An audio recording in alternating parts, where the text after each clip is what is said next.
ये कौन सी जगह है? यहाँ तो चारों ओर केवल धुआं और शोर है। इन लोगों के चेहरों पर मुस्कान क्यों नहीं है? क्या ये सब अपनी खुशी भूल गए हैं?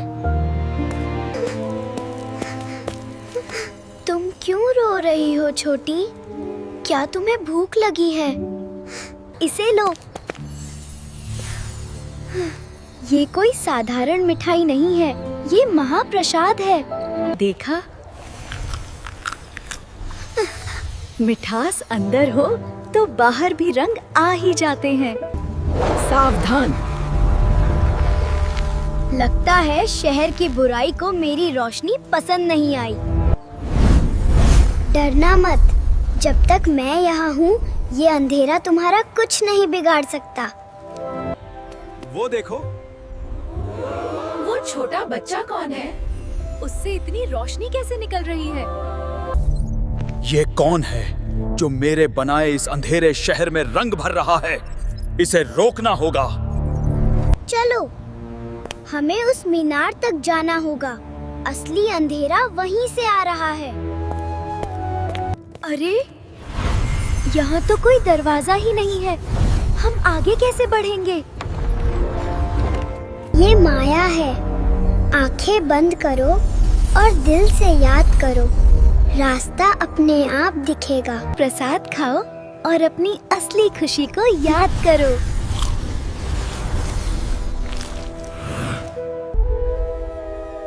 तुम इस शहर को बर्बाद नहीं कर सकते। ये मेरा साम्राज्य है। साम्राज्य तो प्यार और विश्वास का होता है, डर का नहीं। तो फिर इस डर का सामना करो। माया के अंधेरे को गले लगाओ। अंधेरा केवल तब तक है जब तक हम रोशनी नहीं चाहते।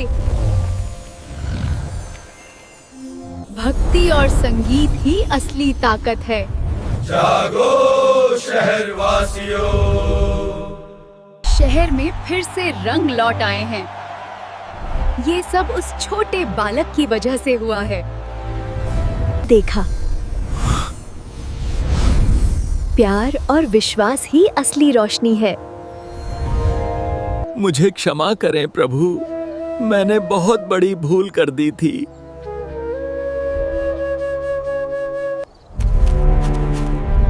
अभी काम पूरा नहीं हुआ है। अभी तो बहुतों को जगाना बाकी है। ये पत्थर, ये तो मेरे मंदिर का हिस्सा है। ये यहाँ कैसे आया? ठहरो, वो पत्थर कहाँ ले जा रहे हो? ये गांव इतना शांत क्यों है? यहाँ के लोग कहाँ छिप गए हैं? ऐ छोटे बच्चे, जल्दी अंदर आ जाओ, वरना कालसुर तुम्हें पकड़ लेगा। वो कालसुर पहाड़ों से आता है और हमारे गांव की सारी खुशियां चुरा ले जाता है। डरना कैसा? जो दूसरों की खुशी चुराता है, उसकी हार निश्चित है। बाहर आओ! आज मुझे कोई नहीं रोक सकता। इतने बड़े होकर एक छोटे गांव को डराते हो? शर्म नहीं आती? अंधेरा चाहे कितना भी गहरा हो, एक छोटा सा दिया उसे हरा सकता है। तुच्छ बालक, मेरी शक्ति को कम मत समझना।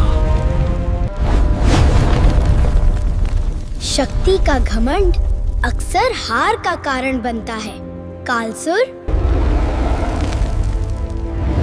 तुम कौन हो नन्हे चमत्कार? तुमने कालसुर को भगा दिया। प्रभु, ये रास्ता बहुत खतरनाक है। कालसुर यहीं कहीं छिपा होगा। डर को खत्म करने के लिए उसके घर तक जाना ही पड़ता है। नीलम, ये माया की बेड़ियां मेरा रास्ता नहीं रोक सकती। तुम यहाँ तक तो आ गए, पर अब जीवित वापस नहीं जाओगे। तुम यहाँ तक तो आ गए, पर अब जीवित वापस नहीं जाओगे।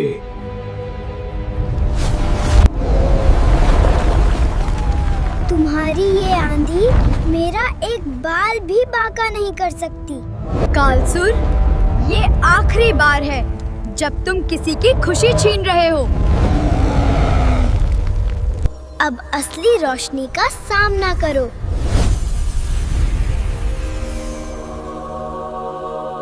नहीं, मेरी सारी शक्ति बिखर रही है। अंधेरा मिट गया, अब उजाले का समय है।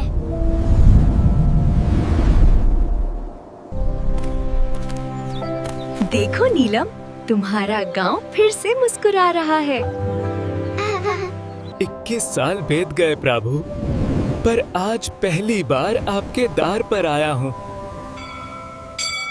जब तक आप दर्शन नहीं देंगे, ये शरीर आन का एक तिनका भी नहीं लेगा। स्वामी, 3 दिन बीत गए, आपने प्रसाद क्यों नहीं पाया? मेरा माधव भूखा है देवी, मैं प्रसाद कैसे पा सकता हूँ? मैं खुद जाऊंगा अपने हाथों से उसे खिलाने। इस सुंदर रात में आपका स्वागत है।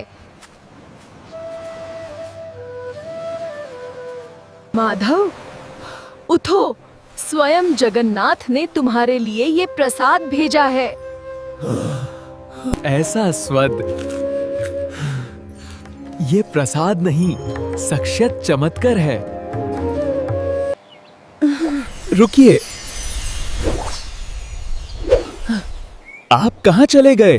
कौन है आप? चोर मंदिर की शाही थाली चुराता है, इसे बंदी बना लो। क्षमा कीजिए भक्तराज, मैं समझ गया, ये प्रभु की ही लीला है। अब तो प्रभु रोज ही माधव से मिलने आने लगे। चुपचाप रहना माधव, आवाज मत करना। माधव, आज मेरा मन चोरी करके कुछ खाने का है। चलो राजा के बगीचे से कटहल चुराते हैं। वो देखो माधव, कितना बड़ा और रसीला कटहल है। संभल के माधव। हाँ, कहीं नीचे मत गिर जाना। प्रभु, कौन सा वाला तोड़ूं? ये वाला या वो वाला? कौन है वहाँ? चोर! चोर! प्रभु, आप कहाँ गए? मुझे फंसाकर खुद भाग गए। राजा, तुम्हारा जगन्नाथ बड़ा ही नटखट चोर है। धन्य है ये बगीचा, जहां स्वयं जगन्नाथ चोरी करने आए। आज से ये पूरा बगीचा और इसके सारे फल स्वयं जगन्नाथ के हैं। वो नन्हा बालक यहीं खड़ा था राजा। अगली सुबह माधव फिर उसी रास्ते पर चल दिए।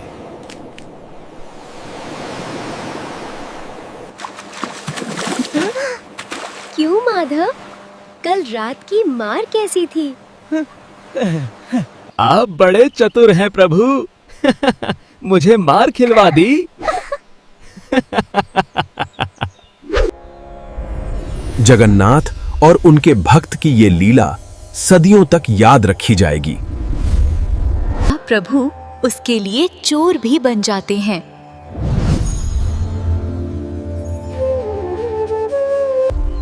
अब तो केवल एक दिया जला है। आंखें भी उसी साधु पर टिकी। असली खेल तो अब शुरू होगा। साधु ने धीरे धीरे अपना त्रिशूल